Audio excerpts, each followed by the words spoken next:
There is no conflict of interest with this video.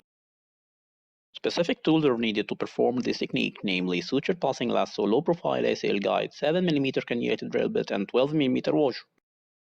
First, root tear identification and preparation is done by refreshing the tear edges as well as the undersurface of the root using a 3.5mm shaver to promote root healing to tibial plateau.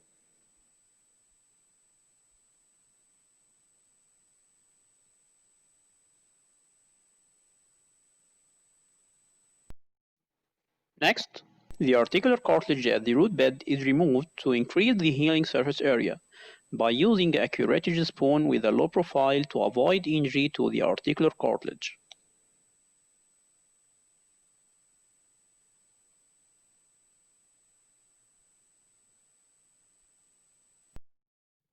After that, two simple sutures configuration is constructed using a suture passing lasso device.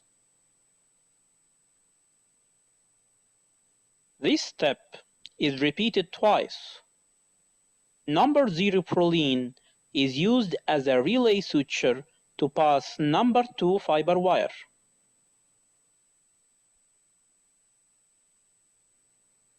You can notice a flake of cartilage above the posterior horn of the medial meniscus comes from the curetted root bed and it was removed. To avoid sutures cut through the meniscus, a minimum of 5mm should be left between the suture's passing point and the tear edge. Then the tibial tunnel is created by using a low-profile ACL guide put at the chosen reimplantation point. A 2.4mm guide pin is drilled through the guide, then a 7mm cannulated drill bit is reamed over the guide pin. A curettage spoon is used to guard against sudden wire or drill bit entry to the knee joint, which can cause articular cartilage or neurovascular injury.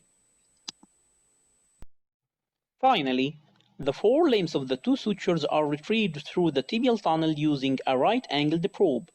Alternatively, a ring forceps can be used. Knots are secured at the tibial tunnel outer orifice over a 12mm diameter washer, while the meniscal tension is tested using a probe.